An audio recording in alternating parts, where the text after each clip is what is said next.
ya, dari tanggal 13 Juli, dia sudah share videonya itu di medsos. Bahwa ini pembunuhan berencana. Dan tidak satu, tapi ada beberapa orang yang melakukannya.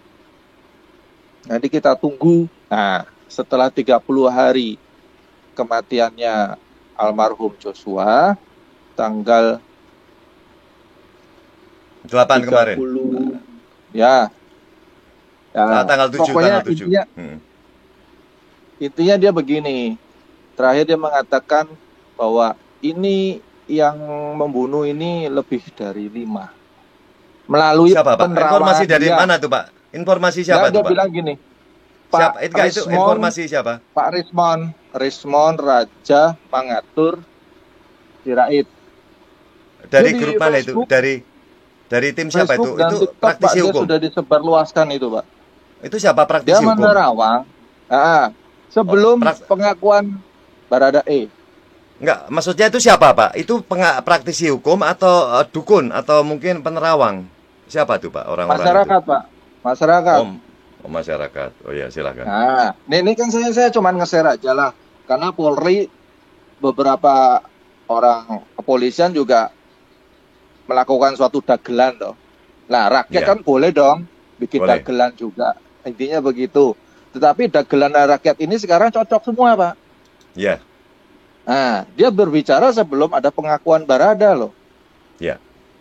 Nah, jadi kejadiannya di rumah itu, ini menurutnya dia yang bicara bahwa ada keributan dulu dengan Mr. FS dengan PC. Kemudian, di situ ada beberapa orang ajudan. Dia nggak bilang ajudan, ada beberapa orang. Kemudian menyeret si almarhum ke tengah sebuah ruangan besar. Nah, lengan kanan dan lengan kiri dipegang orang satu-satu. Kemudian dari belakang ada orang satu. Nah, yang di depannya dia menghajar habis-habisan itu almarhum. Ya. Kemudian ada sosok yang paling berkuasa di rumah itu, Pak. Dibilang begitu. Yang bisa memerintahkan semua orang di situ. Saking gemesnya, saking emosinya, ini menurut dia ya Pak ya, bukan saya cuma menyampaikan, ada videonya semua, bahwa dia memakai pisau belati. Sangkur. Belati komando gitu, kata dia bilang gitu. Dia cuma lihat gitu. Nah, enggak pisau komando. Dia menyayat dari belakang telinga sampai ke tengah leher, Pak. Kemudian itu muncrat darahnya. Tambah gemes lagi dia. Akhirnya itu dari mulai leher sampai ke bawah dia buka itu pakai pisau itu, Pak. Nah, kuncinya perkataan dia itu benar apa tidak? Dokter yang forensik pertama itu benar enggak menerima kondisi almarhum itu seperti apa. Kemudian Baradae kan saksi kunci. Saat itu seperti apa kejadiannya? Nah, masalah otak yang ada di perut juga diceritain juga sama orang ini. Ya, kejadiannya ada di rumah itu, Pak. Diambil itu otaknya. Ada pelurunya di dalam. Nah, terakhir ditembaklah untuk membuktikan bahwa dia benar-benar meninggal. Tetapi orang ini mengatakan bahwa sebelum meninggal, itu saat dibuka itu, Pak, dadanya itu ya. Si almarhum ini belum meninggal. Dia sempat berteriak sama Tuhannya. Dia bilang begitu, Pak. Dia berteriak memanggil nama Tuhannya. Yesus, Yesus, tolong aku. Berkali-kali. Saya ngomong begini sampai merinding. Amin. Ya.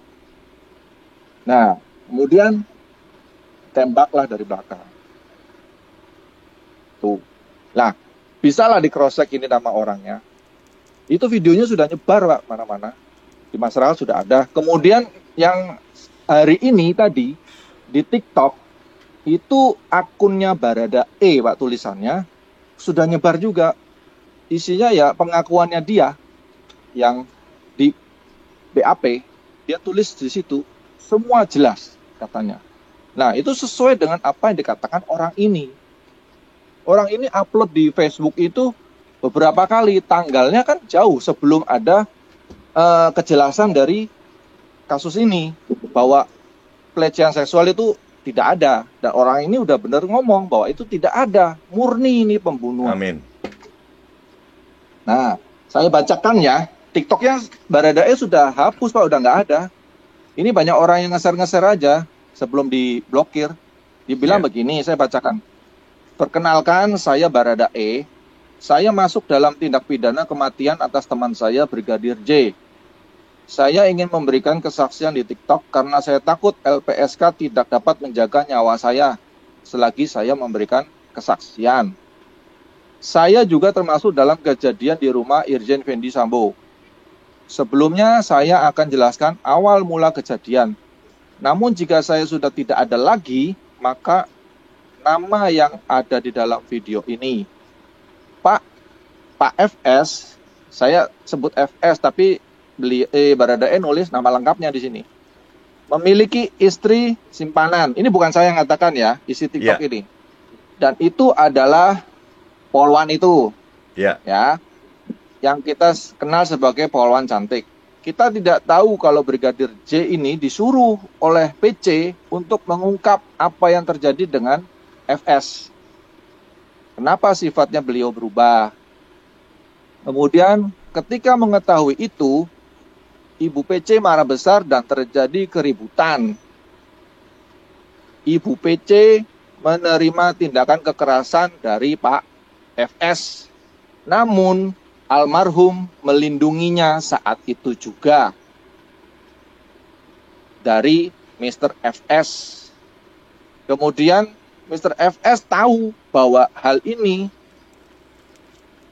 informasinya dari almarhum yang membeberkan rahasia tersebut ke Ibu PC. Sampai akhirnya kita disuruh untuk membawa almarhum dan menginterogasinya. Karena sebenarnya juga FS memiliki situs judi online 303. Ya. Entah itu ada sangkut pautnya atau tidak. Kemudian, dan dia takut kalau almarhum membeberkan itu juga. Saya hanya membantu mengikatnya di atas kursi.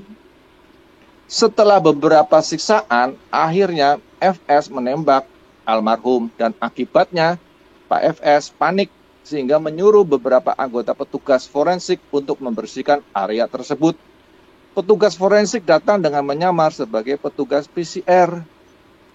Namun saya tetap takut kepada Mr. FS karena memiliki pengaruh yang sangat besar dalam Polri.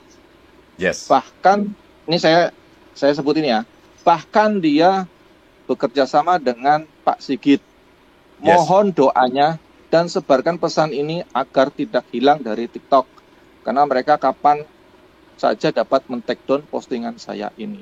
Ya, Anda tahu ini benar apa tidak. Yang pasti ini sudah tersebar di medsos dan sudah banyak yang membacanya, Pak. Dan ya, ini luar biasa. Persis sama seperti Pak Rismon yang bilang tadi. Saya ada yang lewat bahwa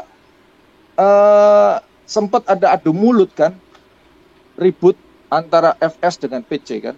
Berantem. Ya. Nah, si PC ini dihajar sama FS. Kemudian suruh masuk ke kamar, dikunci. Ini belum pengakuannya si Barada loh, dia bilang Pak, tanggal 30. Ya. Tanggal 31 atau 30 itu. Kemudian kan Barada mengaku bahwa tulisannya seperti ini. Nah, itu sama semua. Nah, apakah ini suatu kebetulan? Ya, saya nggak tahu. Karena ini masyarakat semua Indonesia ini pluralisme, Pak. Semua berbagai macam ilmu ada di sini, agama Amin. Ada di sini semua. Amin. Jadi polisi mau bohong pun kita tahu. Cuman masyarakat ini tidak punya power, ya kan? Power sebagai penegak hukum karena tidak berseragam. Bedanya itu aja. Tetapi kami masyarakat Indonesia adalah sebenarnya hakim yang adil sebenarnya. Kita tahu semua ini, sebenarnya ada yang tahu. Gitu, Pak. Saya juga kaget. Kalau memang ini benar terbukti bahwa sesuai dengan Pak Rismon yang bilang, Pak Arti ini adalah pembunuhan yang sangat sadis. Iya, psikopat. Betul, sangat sadis. Dan ini harus dibuktikan. Terutama mana itu dokter forensiknya yang pertama kok nggak ditangkap. Apakah lupa? Ya kan? Dia kan yang menangani, dia yang meminta tanda tangan kepada sepupunya almarhum, padahal sudah diotopsi dulu. Adiknya loh si Reza itu. Ya. Nah, padahal sudah diotopsi dulu kok baru minta tanda tangan. Harusnya sebelum diotopsi minta tanda tangan dulu. Ya. Nah, kemudian apakah Baradae mengakui bahwa dari rumah situ dibawa ke rumah sakit itu apakah sudah terbelah atau belum badannya si almarhum? Atau bagaimana kondisi? Itu kan perlu dipertanyakan semua. Yes. Kondisi sebelum keluar dari rumah situ itu seperti apa? Baradae kan ada di situ. Nah, itu kan untuk menentukan bahwa ini sadis apa enggaknya. Sampai jarinya pun dipotong pakai tang. Pak Rismon bilang ini jarinya kelingking itu dipotong pakai tang. Tarik. Kakinya yang sebelah kanan itu patah apa-apa atau pokoknya diinjek apa ditendang gitu. Yang dia sampai ngeri, dia bilang bahwa almarhum itu sudah tertelungkup di bawah. Kejet-kejet gitu Pak. Tapi dia memanggil nama Tuhannya. Luar biasa, amin. Berkali-kali dia memanggil nama Tuhannya. Terus dia sebut namanya Yesus, Yesus tolong aku. Amin. Tolong aku Yesus. Terus ditembak. Nah, nggak tahu ini benar apa enggak. Tapi kita kan tertawa melihat prarekonstruksi instruksinya si polisi kan. Oh iya, itu dari awal kita sudah tertawa, Pak. Dari awal kita sudah tertawa. Ada sesuatu komplotan. Iya, memang betul. Kan lucu gitu. Ini apa-apaan ini? Orang rakyat sudah tahu, kalian malah bikin Sri Mulat. Kan lucu, harusnya enggak begitu. Lah inilah harusnya Kapolri ini harus tegas. Orang-orang yang ada di situ harus dikerangkeng semua. Jangan cuma dipindah-pindahin.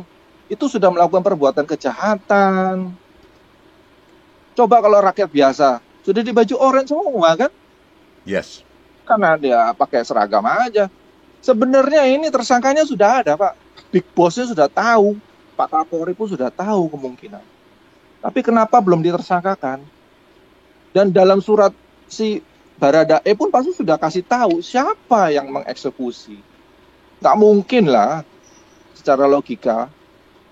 Ya kan? Kenapa belum ditersangkakan si Mr. Powerful itu? Apakah dia saking kuatnya punya pengaruh besar di kepolisian sehingga pada gemetar semua? Atau bagaimana ya? Sampai Pak Kapolri turun pun 1 bulan nggak terampung. Kan bingung juga kita nih. Ya kan? Sampai presiden sampai 4 kali ngomong, masih juga belum ada tersangkanya. Yang masih kroco-kroco tersangkanya. Yang saya yakin kroco-kroconya itu pun sudah ngomong siapa big boss-nya. Begitu kan Pak Endro nalarnya? Yes. Betul. Betul Pak, betul. Apa yang kita utarakan tadi Pak? Jadi yang saya bilang tadi, mengapa? Kalau hierarki sekarang sedang dijebol Pak. Hierarki sedang dijebol dan sudah jebol. Cuman yang politis tadi Pak, yang saya bilang tadi, yang dari dalam sendiri plus dari luar ini mempunyai kekuatan yang bisa mengendalikan institusi Polri. Ini harus dijebol juga. Harus dijebol juga. Ya, ini yang saya katakan dari kemarin, Pak. Mungkin tidak diutarakan di mana-mana, saya utarakan terpaksa, Pak, ini. Ya karena memang harus diutarakan. Ya kan, supaya rakyat kita, saudara-saudara kita ini mengetahui semua. Ini loh keadaan yang sebenarnya. Dan terima kasih sekali Pak Joshua. Ya, Pak Joshua mengungkapkan dengan luar biasa, Pak. Runut bagus. Bagus banget. Ya. Terima kasih karena Pak. Ya, saya baru mendengar, Pak. Saya terus terang saja saya baru mendengar. Kemarin kan menurut analisa dan bisik-bisik dari pada saudara-saudara kita yang lain, yang orang-orang baik ya, Saudara. Orang-orang baik bersuara memberi informasi, saya utarakan. Dan ini sekarang ada suatu ungkapan dari Bapak Joshua, dan ini luar biasa Saudara. Kita tinggal klopkan. Sekarang ini makanya saya bilang Pak, sudah tahu Pak semua siapa-siapa yang bermain ini sudah tahu. Cuman belum ada buktinya yang lengkap Pak. Ini loh yang jadi repot selalu dengan alat bukti yang lengkap. Ya kan, kesaksian mereka kalau mereka semua kena etik bagaimana? Karena mereka adalah anggota. Yang kita harapkan coba tolong dipisahkan antara etik, pelanggaran etik dengan pelanggaran pidana. Ini pidana berat ini, saudara. Menghilangkan nyawa orang dengan suatu perencanaan, ya kan, bisa menimpa kita semua yang ada di sini. Ya kan? Siapa tahu kalau misalkan tidak ada yang berani bersuara, mungkin sayanya tidak ada, saudara-saudara kita yang lain tidak ada. Bagaimana? Siapa yang bisa berteriak? Mungkin Baradae TikTok itu bisa juga tinggal ditelusuri. Kalau misalkan itu gampang kok. Baradae sekarang masih megang handphone, ya kan? Dan TikTok itu pasti ada apa namanya ID-nya. Bisa ditelusuri benar nggak itu dari Baradae. Ya kan, dari tim cyber paling mudah. Dan itu kalau itu informasi benar, ya, itu adalah sebagai alat bukti. Sekarang sekecil apapun informasi akan dipakai kepolisian sebagai alat bukti. Ya. Pak Hendro. Ya. Pak Hendro, izin saya bisa bicara setengah menit aja, Pak. Bahwa silakan. Bisa Pak ya. Bentar. Ya, habis ini Pak Susito, tapi terima kasih sekali ya buat Bapak Joshua. Bapak Joshua nongkrong dulu deh di kafe Rakyat Jelantah, Pak. Silakan Bapak Joshua. Informasi Bapak luar biasa. Dan salam buat keluarga yang di sebelah juga dan yang di Roma. Ya, karena luar biasa. Tadi yang di TikTok itu tadi saya ada yang kelewat, Pak. Jadi gini, bahwa di situ masalahnya masalah orang ketiga sebenarnya. Kemudian Mr. FS itu sampai memiliki seorang anak. Nah, anak itu, kejadian itu semuanya yang mengetahui adalah almarhum. Anak itu siapa, kemudian keluar dari rahimnya siapa, kemudian Bu PC menelusuri, meminta pertolongan kepada almarhum, kemudian almarhum tahu, akhirnya terjadilah seperti itu. Ya, siapa saya mendengar, Pak. Kalau itu saya mendengar, Pak. Saya mendengar, tapi tidak runut seperti Bapak Joshua. Saya mendengar, Pak. Siapa benar nggak ini? Karena saya telusuri, saya tahu suaminya, Pak. Suaminya orang Bali. Bali. Ya. Kita buktikan aja TikTok itu benar nggak apa yang nanti dikatakan oleh Baradae. Mungkin pengacaranya almarhum atau pengacaranya Baradae mungkin ya bisa mencocokkan bahwa ini TikToknya memang benar punya Baradae. Saya cek TikTok itu sudah nggak ada, Pak, udah diblokir, udah hilang. Kalau informasi itu, Pak Joshua, saya sudah mendengar informasi daripada ketua dari pengacara keluarga ya, Bapak Kamarudin sudah berbicara dengan saya. Dengan saya dan itu ada nama, tapi saya belum percaya. Karena saya sifatnya orang suka mentelusuri, suka mentelisik. Ya, saya juga nggak percaya 100%. Cuman kan itu kan ada cocologinya. Kita tunggu aja pernyataan Baradae apakah benar. Kalau benar berarti itu benar. Kemudian satu yang saya salut sama Pak Rismon ini, bahwa dia tidak takut ditangkap polisi loh. Dia menyebarkan informasi itu dari tanggal 13 Juli loh sampai sekarang. Dan semua itu dia runut bener loh di medsos. Ya, runut. Dan 13 Juli itu saya mendengar dari Pak Kamarudin. Saya bilang, Pak, hati-hati loh, Pak. Ya kan istilahnya saya bilang begitu. Saya telisik ya, Pak. Saya telisik, saudara. Saya tidak diam begitu. Saya telisik sampai saya menemukan nama suaminya. Waktu itu belum ada yang keluar nama suaminya. Tapi saya tahu, loh, ini orang Bali nih. Ya kan, ini orang Bali. Ya kan, bahwa dia saya lihat ini ada merit loh. Tapi saya sudah mendengar bahwa ada yang katanya menurut kabar burung ya ada anak. Itu saya mendengar, tapi saya belum percaya, Pak, orangnya sifat saya kan begitu. Saya baru mau telisik terus. Dan kalau misalkan itu sudah menuju ada kebenaran, saya pasti informasikan kepada saudara-saudara kita. Terima kasih sekali Pak Joshua, informasinya luar biasa Pak Joshua ya. Terima kasih ya Pak ya. God bless.